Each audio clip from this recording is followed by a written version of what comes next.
right, folks. This is going to be an interesting one.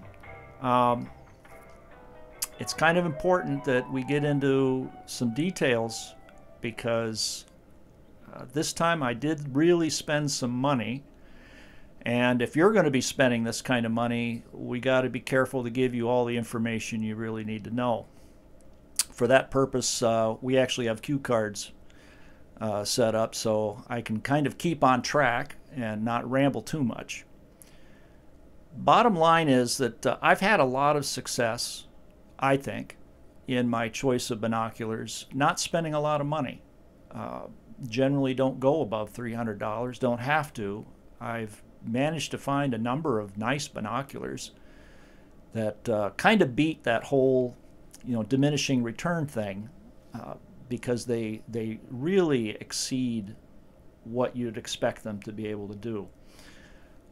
We have a video on this one in particular, the Baigish, the BPO 10x42, which really hits above its weight. No need to spend the big money. I didn't feel it after using it and seeing that it did as well as the Vortex Razor UHD, at least as well as that. Yeah, what's the need to go get premium glass when you're doing so well already? Maybe it's simply because you want something other than a yellow color. It does have it.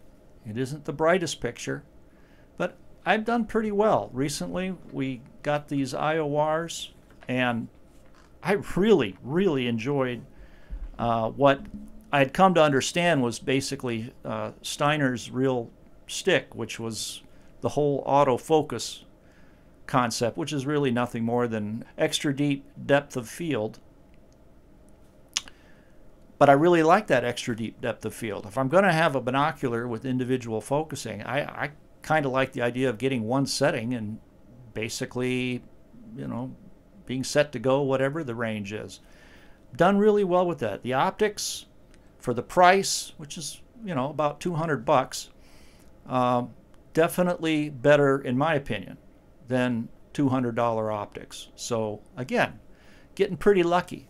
I've always done well with these Orion Resoluxes. We got a video on that too. May not be a Fujinon, but boy, it does pretty darn good by me. And my wife just absolutely loves the views through it. And she's not a binocular person. She would prefer that I not have all this, but she at least acknowledges that, yes, that's really nice. Nonetheless, for about 2 years now, I've had an interest in getting something more of the premium glass type of level binocular. And for me and my interests, I figured that a nice balance for me would be something like an 8x56 or a 10x56. I really got interested in possibly picking up a Maven B5 in 10x56. I figured my eyes are going bad. My pupils aren't dilating like they used to. So, I don't really need the full 7 millimeters of, pupil. Basically, I figured that, maybe $1,500 or thereabouts, maybe I can swing that, until I started seeing reviews for this thing. This is the Steiner. I guess in Europe they call it the Night Hunter. Here it's being advertised as the ShadowQuest 8x56. And boy, the reviews really looked awfully positive. There is a site you can look up, you can Google it, called All Binos, and they basically rank all the 8x56s that have gone through their hands, and this is the one that actually came out on top. So, having looked at all the comments, you're free to stop this and go look. But when you come back, I'm not going to be able to argue with it very well. I think what they say, for the most part, is on the money. There is something I just definitely need to let you know about. These things usually are being advertised in the $800 to $1,000 price range. I managed to find one for $738. I guess it was the last one that the outfit had in stock. I snagged it before anybody else. It was from an outfit called Third Coast Thermal. I guess they basically deal in thermal units, and they probably had this in their counters because you're going to hear that without any electronics, this thing really sucks up some light. It's pretty amazing. I had excellent communication with them, by the way. If you ever do any shopping with them, from the moment that the credit card went through all the way to the doorstep, I mean, it was just constant alerts and communication, not by the post office, but by them, letting me know the status. I really appreciated that. Now, when they did finally arrive, which wasn't too long, I was a little cautious. I had heard some horror stories about Steiner, the quality control. I've heard about scratches on prisms, smudges on prisms or lenses, dust on the prisms, and I think all binos actually found some of that. I'm not sure if I'm recalling that correctly, but I definitely was a bit concerned, so I actually had my son out with the camera videotaping my opening the box, and the very first thing I did was check through the objectives and look at the entire train of lenses, and I gotta tell you, the quality control on these things was quite good. There isn't the least thing wrong with them. There's not one single speck of dust on any lens surface. It really was nice. We immediately went to, you know how it is, you get binoculars, you can't wait to throw them up to your face. So first thing, these eye cups are as good as everybody seems to think they are. They're great. The feel of this thing, it has a plastic binocular feel to it. Nonetheless, the rubber is such that it feels great. Fits the hand just right for me. And right here, they've got molded ridges that fit your fingers perfectly. If you're going to hold them here, you know, by the barrels, man, this is a rock steady setup. Very nice. Things that I noticed, you know, I really liked the IORs, these, you know, objective covers, the way they're strapped on. They're not part of the rubber armor, so over time, flexing, they're not going to become brittle. I like the fact that Steiner has done something similar with their click lock system, to where these things will fall away freely. You can actually remove them, replace them, and the design is superb. It's the best cups that I've ever worked with, as far as their ability to stay in place, come off easy, hang instead of flex up in front of my view like some other binoculars do when it's actually connected to the rubber armor. The eye cup wings, Steve loved them. He thought that was great. The material, very pliable, very soft. Means nothing to me because I'm never going to use them. Can't use them with my glasses. If you look at a review by Attorney Bose, who seems to come up with unending videos on this binocular, it's his favorite, it would seem. He, you know, brings it down a peg grade-wise, simply because when these things are folded down, he says it makes it difficult for your eye cups to be adjusted. Well, first of all, I mean, the whole concept of the sports autofocus is to where once you get it set up, you don't have to do that. But nonetheless, down, it doesn't make any difference. It's still easy to move. They're very firm. And if it's really a complaint, if you have a complaint about it, just tip these up just a tad, just like that. There's nothing to get in the way. Yeah, as far as the tactile feel and everything, really good. When we put them to our eyes, you really appreciate these eye lenses. They're about 25 to 26 millimeters diameter. There's no problem trying to search for your target. Your eyes naturally will fall right in the center. The focus itself is very, very gradual. If you go to your BPOs, the wheel that you're turning for your focus is very large.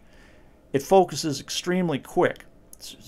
Very minute movements will really make the focus snap in and out, which could be a problem, except that the wheel is so easy to operate and so large that you really have control and you can get to your zero very quick.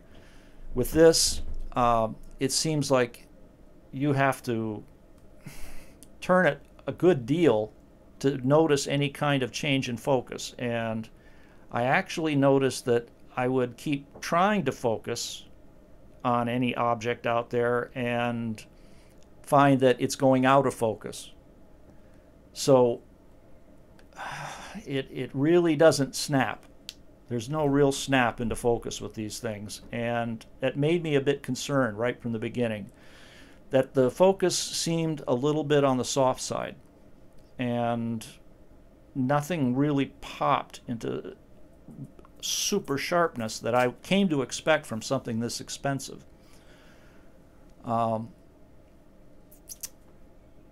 The eye relief, Steiner doesn't post it, but I put it on the bench and measured it, and basically, you know, basically it came out to about 23, maybe even 24 millimeters eye relief. I can tell you that it's actually almost a bit too much. I at least like to have my brows on something, and this, I pretty much kind of have to float it off of my brows. I basically am unable to get some kind of a weld, or I wind up being too close to the eye lens. Certainly there's plenty for anybody with glasses, especially if you've got ultra thick Coke bottle Poindexter glasses. I mean, you're going to be able to use these things, so don't be afraid of that. The sweet spot, much appreciated. All binos will say that you get a blur at about 90%, and I'm not going to go that far. I would say 80 to 85%. Nonetheless, I mean, that was lovely. So yeah, I guess you start spending the money, you start getting something out of it, and that it throws up a nice view. It's a very, you know, for an 8x56, the apparent field of view is actually quite nice. There's a very slight dimming along the outer edge, but it's not great. It's pretty darn clear out to that point, and the color is excellent. It's really white, very nice neutral coloring on this thing. There's some color aberration, but it's not extreme. And I actually kind of expected something extreme, because I've heard that a lot of people who make 8x56s, they don't really even try and control for that, because the main purpose is to be looking in dark conditions. And at that point, color is really not going to be that much of an issue. But actually with these, I found the color aberration to be rather slight. On the issue of transparency, I think this thing takes a hit there. Some binoculars, you throw them to your eyes and it's like there's absolutely nothing between your eyes and the target. No sense of there being glass. You know, it's that clear.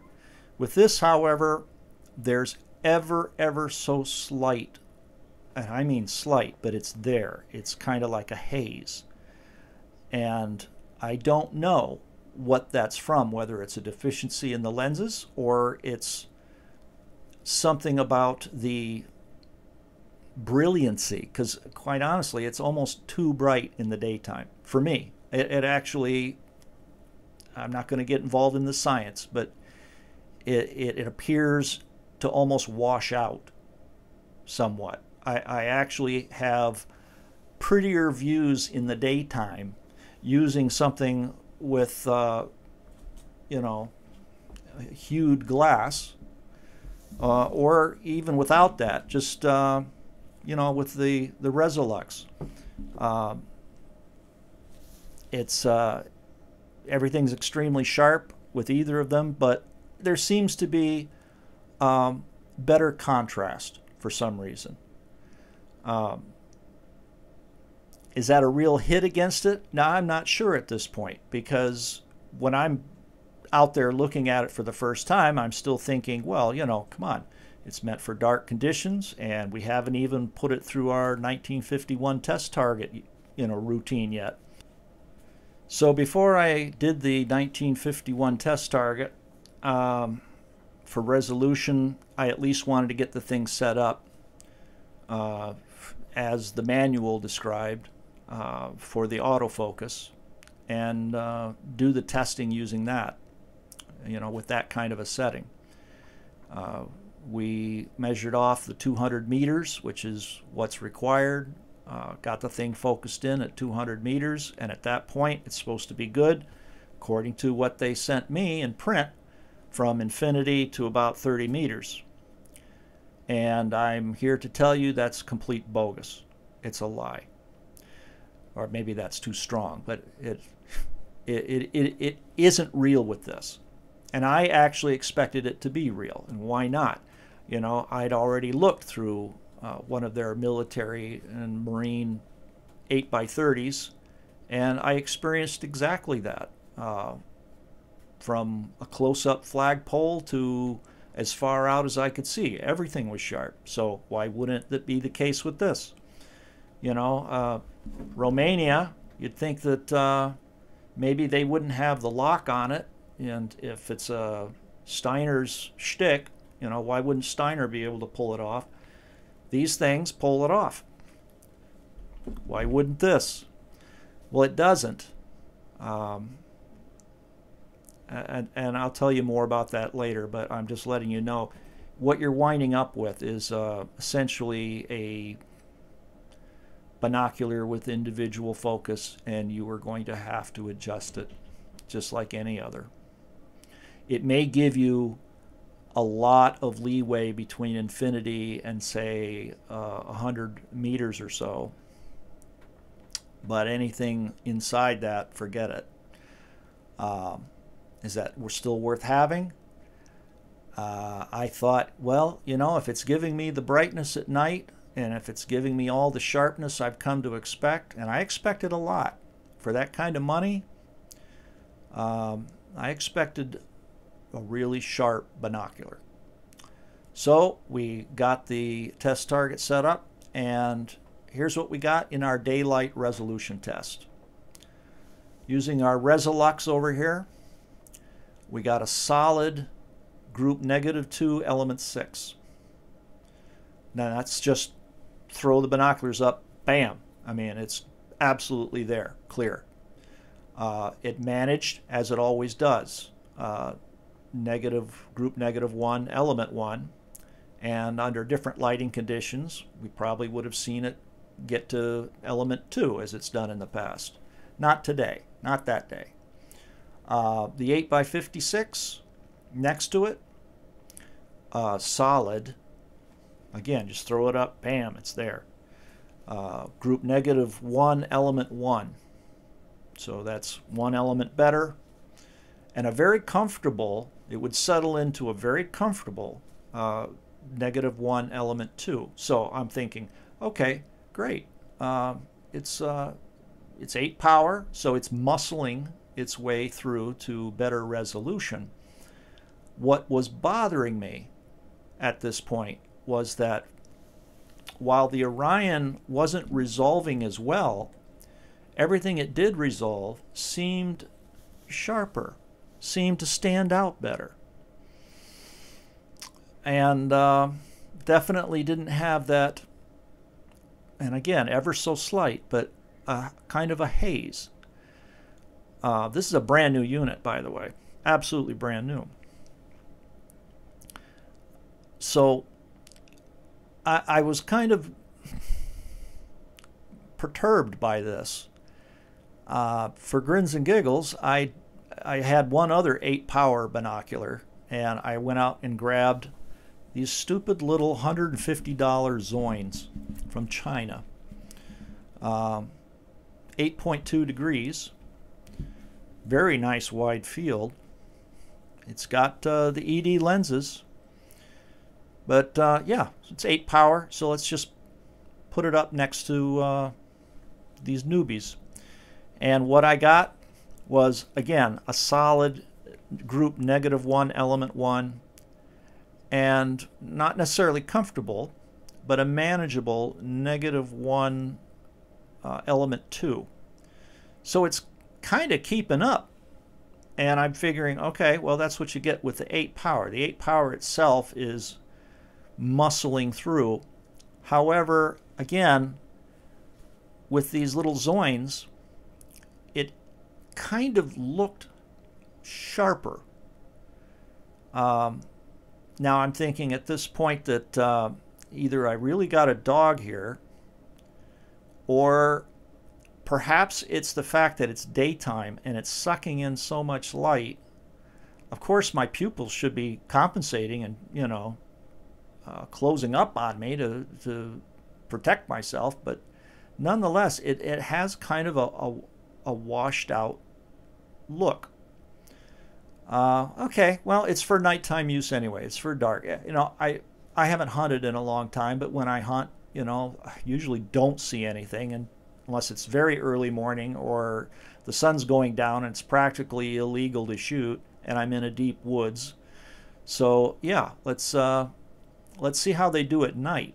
And we set up, waited for the night, and started testing about 8:25. At 8:25, the 8x56 here, the Steiner, managed -2, that's group -2, element 4. And I was testing it against my 10 power here. And the 10x42 Russian BPO managed -2, element 5. That's 1 full element higher. And it was very clear. It stood out. Kind of soft looking with the 8x56. So I waited. It's 8:30. It's getting darker yet. Already it's really affecting the ability to resolve this test target, because now the Steiner's pulling in group -2 element 3. The 10x42 is doing -2 element 4. So they're both dropping by an element. And at 8:35, it's really getting dark here. The 8x56 was doing -2, either element 2 or actually element 1. I mean, and at that point, it's like I'm not going to be doing this test much longer. The 10x42 was doing group -2, element 2 to element 3. So it's kind of, even though it's dark, this thing at this point, it's becoming very clear. It's intensely bright. It is incredibly bright. Much more so than anything else that I have. It's in a class by itself as far as being able to almost make it, you know, look like, well, I'm not going to say daylight, but definitely brighter than you would imagine when you drop the binoculars, you go, oh, that's right, it's really nighttime. The 10 by 42s, these Russian binoculars, nonetheless, though they were extra dark because of that tinted glass, the resolution was outstanding. I mean, whatever I'm looking at, if I could resolve it at all, it resolved sharply. It was just a bit after 8:35 to where you have to give up. You know, basically you can see -2 element 1 as kind of like a block, you know, a little black block. But at 8:35, again, I just had to play around, so I got out the little Zoins, 8 by 32.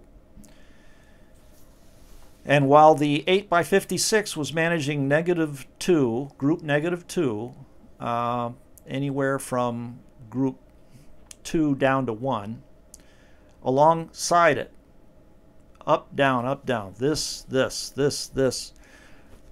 8 by 32 was doing the exact same.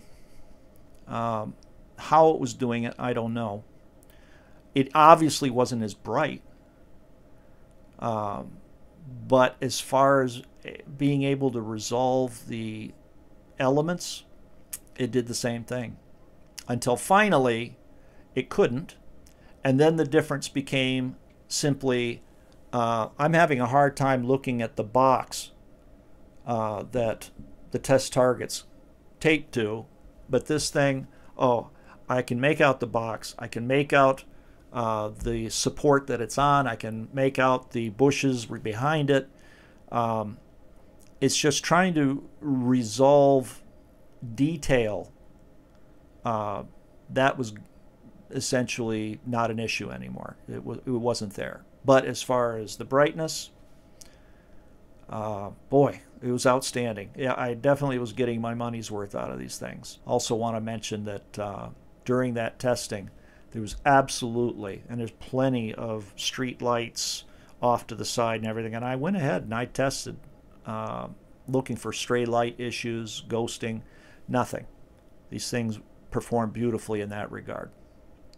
But I got to say, I was a bit surprised, actually kind of shocked. I was disturbed by what I perceived to be a softness to the focus. And at this point, I was thinking maybe I'm going to be sending these things back. So my question really was Steiner gypping me? Were they not giving me $1,000 optics? It was kind of a weird question. It was either one of three things. Either it wasn't giving me the optics for the money, or maybe at 8 power, I had reached a practical wall. And I shouldn't be expecting to be able to resolve anything beyond that. And with regards to the Zoins, the third question is it that these are, you know, average, which makes this average, but at a much higher cost? Or are these somehow particularly good? Maybe I lucked out intensely. So I had no way of knowing at this point. I figured that the only fair thing to do, if I was going to do a review on these and to do myself right and not send these back prematurely, I needed to get a hold of an 8 power of equal perceived value, same price range, something that you would expect this to be going up against. And so I went ahead and ordered 8 by 42 Leica Trinovid. It was exactly just for this purpose. I might have kept it if it did better, but I definitely needed something. In my previous video where we were talking about the Orion Resolux, and I was giving you the big long backstory on that, I did mention how my wife and I went to a Cabela's, and they had 3 10 by 42s there at the time. They had the Zeiss Conquest, they had the Razor HD, and they had the Trinovid. They were all in the same power, so I was playing around with them. I mentioned at that time in the earlier video that I found that I was able to perceive a difference. Well, the difference was that while the Zeiss was very close in its performance to the Trinovid managed to squeak past it as far as resolution. I found the Zeiss easier to look through.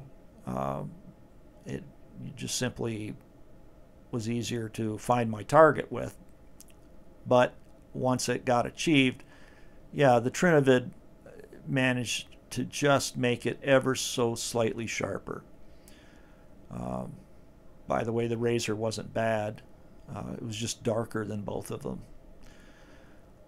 So from that experience, I decided, man, let's get the Trinovid. Let's see, you know, I'm going to bank on it being a good performer.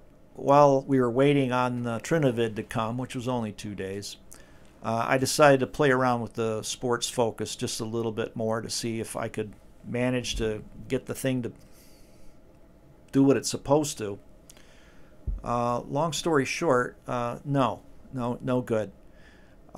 We even did star testing with this thing, and if you set the eyepieces dead center, I mean in absolute neutral position, it's perfect. But that's real infinity, practical infinity. And from infinity to, I'd say, maybe 150 or thereabouts, yeah, it appears in focus. By the time I would get to the tops of my trees, which I usually use for the pine needle test, that's about 86 yards away. You have to readjust the eyepieces. And anything inside that was just a blur. So no to the sports focus. I will say that when we were doing the astro test, we were checking out Mars, and Mars was a perfectly round sphere. Stars were absolute pinpoint dots with no flaring, no smudging. The moon was up, opposite side of the sky, but we checked that out, and it was just gorgeous. I definitely know that I've got a new pair of binoculars for checking out the skies. Really nice. And it is easy to handhold. You know, it balances well for me, especially when you're holding it out here. And not difficult to use. My wife even came out on the stoop and used it, and she looked at the moon with it, and she just went on and on and on about how gorgeous it was. We did get finally the Trinovid come in, and immediately wasted no time, set up the target, went and checked it, and essentially I first was testing the Trinovid against the Zoin because that was really bugging me. What did I get with this thing? And the Trinovid is brighter. As far as the color is concerned, they're exactly alike. As far as the resolution, they were exactly, you couldn't tell the difference between them. So my wife's out there, she'd never held a Trinovid. She's out there playing with it and going, I don't get it. Where does the $900 come in over and above the little Chinese thing? I can't really answer that. Maybe the focus, you know, the central focus wheel is a lot smoother. The little Chinese thing is a little bit stagey and spongy, but you know, you still get your focus with it.